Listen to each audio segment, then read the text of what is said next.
था और पास्टर वैसे ही सभा को ख़त्म कर रहे थे जैसे कि वो करते हैं हर एक संडे को।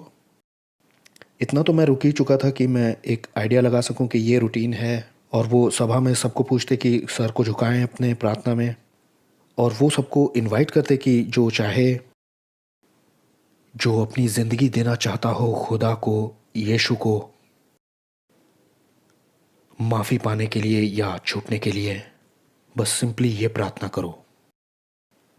और वो हर हफ्ते ही ऐसा करते थे और मैं इसका मजाक हर हफ्ते उड़ाता था। मैं सोचता कि ये कितना सिली है, क्योंकि मुसलमान होने पर मैं 5 बार दिन में खुदा के सामने सिजदा करता हूँ उसकी इबादत में, और क्रिश्चियन सोचते हैं कि वो एक दिन चर्च में बैठकर एक मैजिक प्रेयर करेंगे और सब बढ़िया हो जाएगा। मतलब क्या बकवास है। लेकिन उस संडे को वो जो मैंने देखा था, उसे देखने के बाद मेरा सिर झुका हुआ था, मेरे मुंह से ये शब्द निकल रहे थे, जीसस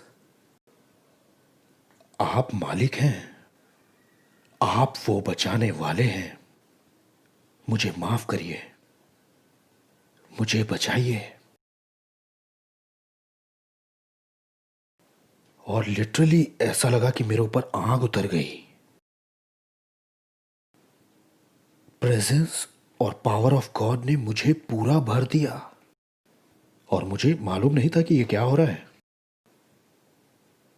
और मेरा दिमाग दौड़ रहा था, नो नो नो, तुम्हें ये वापस लेना होगा, तुम ये नहीं कर सकते, तुम मुसलमान हो, तुम मुसलमान पैदा हुए हो, तुम चेंज नहीं करते हो, तुम इकलौता सच्चा मजहब छोड़ते नहीं हो, तुम मुड़ते नहीं हो अपनी तहजीब से, अपने विरासत से, अपने खानदान से, तुम लोग ऐसा नहीं करते, ये सोच से बाहर है। मेरा दिमाग तो ये सब कह रहा था, लेकिन मेरा दिल कह रहा था हाँ, वाह, सुकून ऐसा महसूस होता है, खुदा की हुजूरी ऐसी महसूस होती है, वाह। और जैसे ही मैं खड़ा हुआ और चर्च से बाहर निकला, मैंने महसूस किया कि मैं पहले जैसा फिर कभी नहीं रहा। जैसे कि मुझे जिंदा किया गया है दोबारा मेरी रूह में, और मैं पहले मरा हुआ था। और मुझे लगा ये बढ़िया रहेगा कि आज जब ये बातें चल रही हैं तो मुझे आपसे शेयर करना चाहिए। आप लोग बात कर रहे थे इफिसियों चैप्टर 6, क्योंकि ये पूरी दुनिया ही अंडर अटैक है हमारे बैरी के द्वारा। और ऐसा नहीं है कि वो सिर्फ क्रिश्चियंस के पीछे पड़ा है, वो सबके ही पीछे पड़ा है। आप पीछे जाके देखिए मेरी पैदाइश की जगह में क्या हो रहा है, इराक में, सीरिया में, अफगानिस्तान में, वो जो सारी क्रूरता और सारी हत्याएं हैं। आपको क्या लगता है इसके पीछे का सोर्स सिर्फ इंसानी दिल है? उस दुश्मन ने सारी दुनिया पे ही काम किया है, मौत फैला के।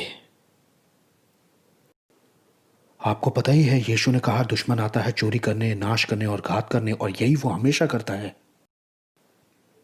और हर कोई इस प्लेनेट पर उस जंग को उसके साथ लड़ रहा है, भले उसे वो पता हो या ना हो। लेकिन जो हमारे पास है वो है यीशु। पौलुस ने कहा है मसीह को पहन लो, लेकिन मुझे पसंद है कि जब उसने समझाया और आगे बढ़ के इफिशियंस 6 में कि परमेश्वर के सारे हथियार पहन लो, और उसने पूरे इफिशियंस लेटर में इसके बारे में बात की है, इस बारे में कि जो कुछ हमारे पास है वो मसीह के लिए, मसीह में और मसीह के द्वारा ही है। इफिशियंस 1 में एक खूबसूरत लिस्ट है जो कुछ हमें मिला है। हमारे स्पिरिचुअल ब्लेसिंग्स में हम कितने अमीर हैं, हमारी जायदाद जो मसीह यीशु में है वो लिटरली हमारी पहचान है। और फिर इफिसियों 2 में कैसे हम मसीह के साथ हेवनलीज में बिठाए गए हैं, और इसलिए नहीं कि हम किसी लायक थे अपने आप में, बल्कि हमें यीशु ने बताया कि हमें लायक बनाया गया है यीशु में, कि हम उसके संग बैठ सके, उसकी संगति में, उसके टेबल पे। कितना अजीब है ना ये। हम अपने दिल को सीधा करके खुदा की हुजूरी में जा सकते अपने बादशाह के साथ। और फिर इफिसियों 4 में दिया है कि हमें चलना कैसे है मसीह के साथ। हम उसके साथ बैठे हुए हैं और खड़े होकर उसके साथ चल रहे हैं, वो हमारे साथ चल रहा है और एक जिंदगी जी रहा है, वो छू रहा है लोगों को हमारे द्वारा। यही एक मिरेकल चमत्कार है। और फाइनली हम आते हैं 6 में, और अब जब हम ये सब समझ चुके हैं, हम तब पहनते हैं वो आर्मर और हम यीशु को पहनते हैं, क्योंकि यीशु ही हमारी रास्तबाजी है। मुझे लगा था मैंने मुसलमान होने पर कोशिश की थी धर्मी बनने की, मैं कर नहीं पाया, लेकिन यीशु कर सकते हैं। यीशु कर सकते हैं। उसकी धार्मिकता पर्याप्त है और वो हमारी बन जाती है। दूसरा कुरिन्थियों में पौलुस ने कहा है, वो जो पाप को जानता भी नहीं था वो पाप बन गया ताकि हम भाइयों और बहनों धार्मिकता बन सके खुदा की, और हम इसे झिलम की तरह पहन लेते अपने दिल पर ताकि हम दुश्मन से बच सकें। हमारे पास यीशु है। यीशु ने कहा कि वही सच है और वो हमारी बेल्ट है जो कि हमें पकड़े रहती है। उसका सच हमें पकड़े रहता है और हम चलते हैं इस शांति के सुसमाचार के साथ। वो है शांति का राजकुमार। गॉस्पेल बस ये है कि हम ऐलान कर रहे हैं उसके पैगाम का, उसके मिशन का, इस दुनिया को बचाने के लिए उसके चर्च के द्वारा, क्योंकि जो उसने किया है वो हमारा हेलमेट ऑफ सैल्वेशन है। यीशु हमारी नजात हैं।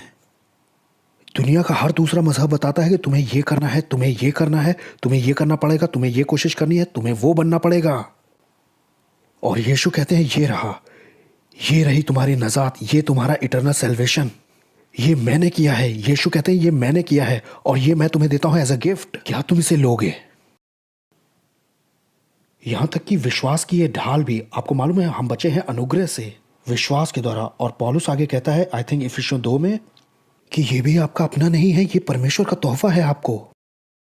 इवन ये जो विश्वास की ढाल है ये गिफ्ट ऑफ गॉड है। ये भी आपको अपनी मैन्युफैक्चर नहीं करना है विश्वास की, मैं तो विश्वास करने की कोशिश कर रहा हूं। वो देता है विश्वास अगर हम मांगे तो। ये है हमारी ढाल। और फिर वर्ड ऑफ गॉड भी है, खुदा का कलाम और दुआएं। ये वो हथियार हैं जिनसे यीशु का एक चेला लड़ता है। खुदा का कलाम, खुदा की ताकत और खुदा की सामर्थ। और इनमें से मेरे पास पहले कुछ भी नहीं था, लेकिन अब मेरे पास है यीशु की वजह से। अब मेरे पास सब कुछ है और मैं जो कुछ हूं, जो मेरी विरासत है, जो खुदा के वादे हैं, वो सब मसीह यीशु में हैं। And praise him for it.